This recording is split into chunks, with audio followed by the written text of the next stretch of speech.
ओम शांति। जीवन रूपी नैया को पार लगाने वाली, जीवन जीने की कला सिखलाने वाली, मानव जीवन के लिए अमृत सदृश्य श्रीमद् भगवद गीता ज्ञान, जो स्वयं भगवान की अमृतवाणी है, ऐसी अमृतवाणी जो स्वयं परमात्मा ने पूरी दुनिया के मनुष्यात्माओं के कल्याण के लिए उच्चारण किया है। श्रीमद् भगवद गीता एक ज्ञान निधि है।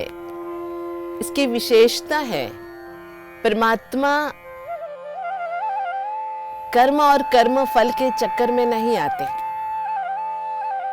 न शरीर लेते हैं और न शरीर छोड़ते हैं, न कर्म बंधन में बंधते हैं। लेकिन परमात्मा ने इतनी बारीकी से, इतनी सूक्ष्मता से, गहराई से कर्म बंधन में बंधे हुए मनुष्यात्माओं को बंधन से बाहर निकलने का जो मार्ग दर्शाया है,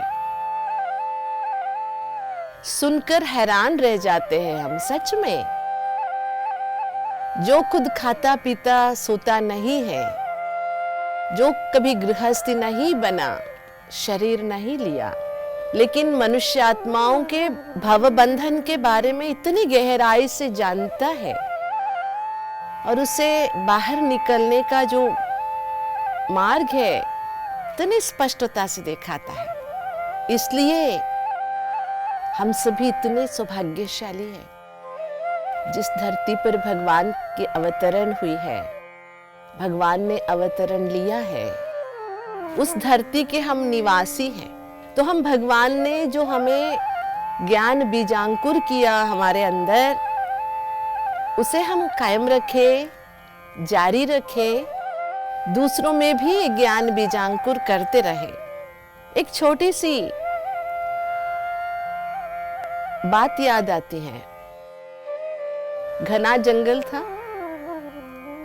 सभी पशु पंछी आपस में बहुत प्रेम प्यार से रहते थे। एक विशाल वृक्ष था जिस पर कई सारे जीव जंतुओं ने आश्रय लिया हुआ था। ऐसे एक दिन बैठे थे तो पशु पंछियों ने आपस में बातें की, ये वृक्ष जिस पर हम लोग अपने बाल बच्चों को पाल पोस के बड़ा कर रहे हैं, इतना बड़ा घोंसला बनाया है, इतने हजारों संख्या में जीवन यापन कर रहे हैं, किसी ने तो इसका बीजांकुर किया होगा जिसका फल हमें मिल रहा है। तो आगे हमारे बच्चों के लिए, पोतों के लिए या अगली जनरेशन पीढ़ी के लिए हम भी कुछ करें। उसमें से बंदर ने सोचा कि मैं अच्छे से अच्छे मीठे फल वाले झाड़ का बीज लेके आता हूं। तो बीज लेके आया, किसी दूसरे ने अच्छा गड्ढा खोदा, उसमें बीज डाला, पानी डाली गई।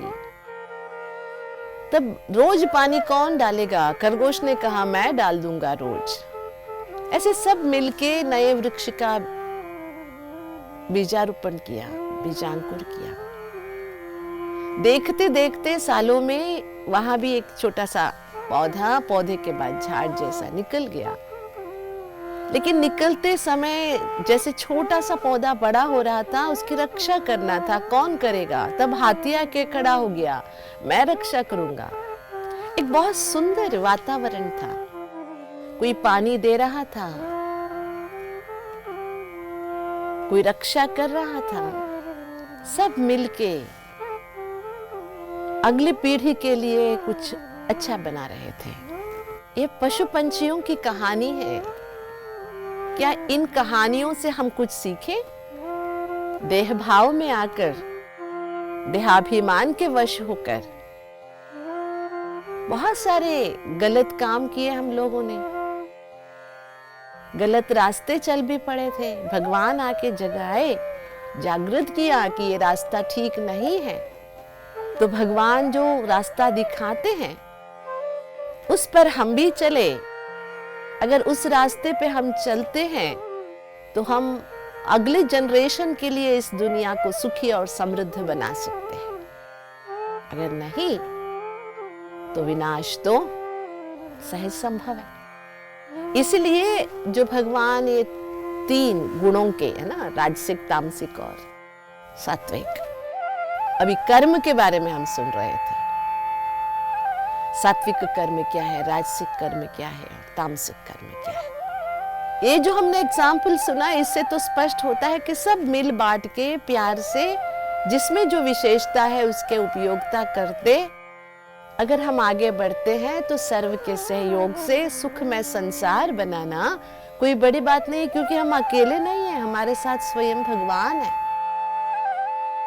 तो आज के इस एपिसोड में भी हम 3 तरह के कर्ता के बारे में सुन रहे हैं। कर्म के बाद कर्ता, है ना।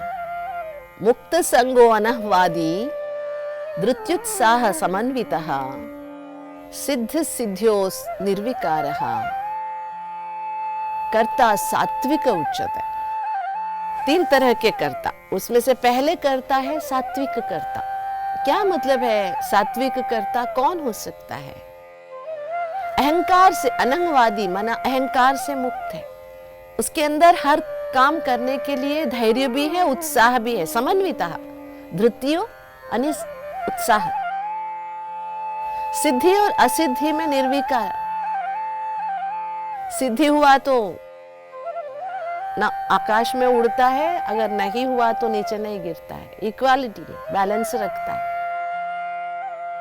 ऐसे कर्ता को सात्विक कर्ता कहते हैं। इसका मतलब है हमें सात्विक कर्ता बनना चाहिए। करना तो चाहिए, उत्साह भी रखना चाहिए, अहंकार से मुक्त होकर करना चाहिए, धैर्य रखना चाहिए, लेकिन सिद्धि और असिद्धि में निर्विकार भाव बनाए रखना चाहिए। एक बात तो हमें गांठ बांध लेनी चाहिए कि भगवान कह रहा है, इसका मतलब होगा। कैसे करना है उसका भी मार्गदर्शन भगवान से हमें मिलता है, लेकिन ये असंभव है ऐसी भावना हमारे अंदर पैदा ही नहीं होना चाहिए। आगे का जब हम सुनेंगे उससे पहले हम अपने मन में एक संकल्प लेंगे कि हमें सात्विक कर्ता बनना है। तो सात्विक कर्ता बनने के लिए हमें न राजसिक कर्ता बनना है न तामसिक, तो उसका भी हम एक्सप्लेनेशन सुन लेंगे। रागी कर्मा फल प्रेप्सुर्लुब्धो हिंसात्मको शुचिः हर्ष शोकान्वितः कर्ता राजसः परिकीर्तितः। राजस कर्ता कैसे होता है? किसको कहते हैं राजस कर्ता? वो राग द्वेष में आ जाता है, रागी, और कर्म फल के प्रभाव में आ जाता है, हिंसात्मक रहता है, अशुचि मतलब उसके अंदर स्वच्छता नहीं होती है, हर्ष भी रहता है तो शोक भी रहता है। भगवान ने हर स्टेप में ये तीनों गुणों का प्रभाव क्यों एक्सप्लेन किया, कंपैरेटिवली हम समझ सके कि सात्विक बनना कितना जरूरी है इन एवरी स्टेप, है ना। आने से मतलब खुशी भी रहेगी, पीछे पीछे शोक भी रहेगा। आजकल तो दुनिया में हम देख रहे हैं राजसिकता से ज्यादा आजकल तामसिकता ही नजर आ रही है, जो आगे चलकर हम सुनेंगे। आयुक्तः प्राकृतः स्तब्धः शठो नैष्कृतिको लसः दिशादि दीर्घसूत्री च कर्ता तामस उच्यते।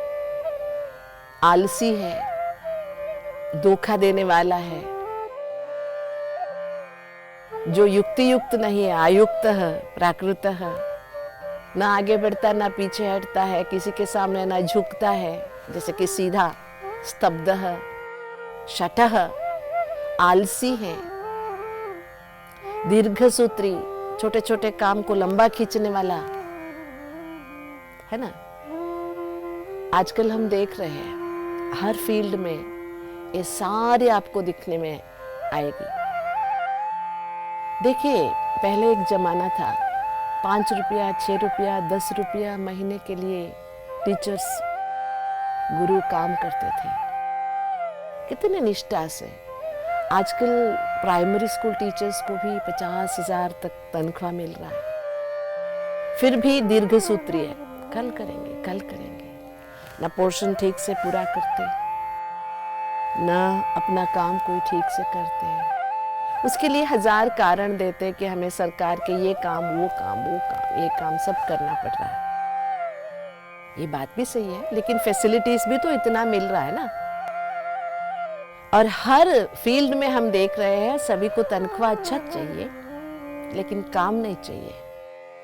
आपको देखने को मिलेगा जो फॉरेन कंपनीज में 8-8, 10-10 घंटे दिन रात काम करते हैं, वहाँ चू नहीं करते, लेकिन गवर्नमेंट की जब नौकरी करने की बात आती है तो 8 घंटे की जगह करते 6 घंटा ही है। 6 घंटे में भी चाय पीने में इधर उधर मिला के 4 घंटा ही काम करते हैं, लेकिन तनख्वाह एक दिन भी आगे पीछे ना हो। मतलब आजकल दुनिया में जो भी काम करने वाले हैं सब दीर्घ सूत्री है। और इम्पोर्टेंट बात क्या है, मुझे क्या करना है ये नहीं सोच रहे हैं, ये क्या कर रहा है ये क्या कर रहा है इसे देखकर मुझे भी इन जैसे करना है। ये नहीं कर रहा है तो मैं क्यों करूं। काम करने के लिए इक्वालिटी नहीं है मर्द और सब में इक्वालिटी चाहिए। आप देखेंगे हर मनुष्य आज केवल अपने स्वार्थ के लिए, देखेंगे घर में काम करने के लिए या कोई ईंट पत्थर का काम करने के लिए लोग आते हैं, उनको अगर आप डेली वेजेस देते हैं तो इतना 10 पत्थर भी नहीं उठाएंगे, इधर बैठेंगे उधर बैठेंगे चाय पिएंगे। अगर उनको कॉन्ट्रैक्ट दे दे, आप 50 पत्थर उतारना है, इसका इतना पैसा है, तो एक दिन का काम आधे दिन में कर डालेंगे। अगर आप डेली वेजेस देते तो नहीं करेंगे। मतलब हर जगह दीर्घ सूत्री, शठा मतलब धोखा देना, ये सब तामसिक प्रवृत्ति चारों ओर हमें यही देखने को मिल रही है। ये सब इतना डिटेल से भगवान क्यों समझा रहे हैं, फिर से हम याद कर लें। भगवान ऐसे नहीं देखना चाहते हैं हमें, और आने वाली दुनिया में ऐसे लोगों की जरूरत भी नहीं होगी, तो हमें क्या करना, आगे वाली दुनिया में आनी है या बस यही ऐसे ही टालते हैं दीर्घ सूत्री बन के, आज का काम 1 महीने के बाद करते हुए चलते रहे। ये अपने को निर्णय करना है। सात्विक कर्म से, सात्विक कर्ता से हमने शुरू किया था। सात्विक कर्ता वो है जो भी करता है वो परमात्मा के सामने अर्पण कर देता है, उसके अंदर मैंने किया ये अहंकार नहीं रहता। इसी भावना को ही सात्विक कर्ता कहते हैं। इतिहास के पन्नों से हमें एक बहुत सुंदर उदाहरण मिलता है। तानसेन का नाम तो आपने सुना ही है। अकबर के दरबार में नवरत्नों में से एक था। कहते हैं तानसेन गाना शुरू करता है तो दिए जल जाते थे, ऐसे बहुत सारी बातें हैं। एक बार अकबर पूछता है कि इतना अच्छा गाते हो, दुनिया में तुम्हारे जैसे कोई दूसरा है नहीं। तब तानसेन कहता है कि ऐसे मत कहिए कि मेरे गुरु के सामने तो मैं उनके नाखून के बराबर भी नहीं, ये मानने को तैयार नहीं होता है। तो कहते हैं कि देख लीजिए आप खुद चलकर। तो दोनों जाते हैं। इतना अच्छा, उनका नाम है हरिदास, तानसेन जी के गुरु। उन्होंने जैसे वीणा की तार छेड़ा ना, तो मानो कि सभी के हृदय के तार छेड़ दिए उसने। ना अच्छा। अकबर सुनने के बाद गदगदित हो जाता है कि तुम भी अब प्रयास करो, अभ्यास करो, तो हो सकता है ना तुम्हारे गुरु जैसे तुम बन सकते हो। तब तानसेन कहते हैं जी नहीं, मैं नहीं बन सकता हूँ जैसे, क्योंकि मैं आपके लिए गाता हूँ, आपके दरबार में आपको खुश करने के लिए गाता हूँ। लेकिन मेरे गुरु परमात्मा को खुश करने के लिए गाते हैं, खुद खुश रहने के लिए गाते हैं, अपनी मर्जी से गाते हैं और परमात्मा के सामने गाते हैं, किसी व्यक्ति को खुश करने के लिए नहीं गाते हैं। इसीलिए उनकी जो गाना है, उनका जो वादन है, उसकी तुलना दुनिया में किसी से हो नहीं सकती। भले उतने प्रसिद्ध नहीं हैं, होंगे भी नहीं, लेकिन खुद की प्रसिद्धि लेके क्या करेंगे? जो भगवान के सामने खुश नहीं रह सका और भगवान जिससे खुश नहीं है, तो प्रसिद्धि लेके क्या करेंगे? बहुत सुंदर उदाहरण है ना? अब तक हम इनको उनको खुश करने के लिए बहुत कुछ करते आए, लेकिन आज अपने साथ एक वचनबद्धता निभाएंगे कि हम परमात्मा को खुश करने के लिए, परमात्मा कोई हमारे बाहरी दिखावे से खुश नहीं होगा, लेकिन मन से हर कर्म परमात्मा से आज्ञा लेके करेंगे। जो भी कर्म होगा, उसका जो भी फल होगा, हम परमात्मा के सामने अर्पण करेंगे। अगर सफलता मिली तो भी कीर्ति परमात्मा की है, असफलता मिली कोई बात नहीं, मेरी कहीं तो फेलियर है, मैं सुधर लूंगा।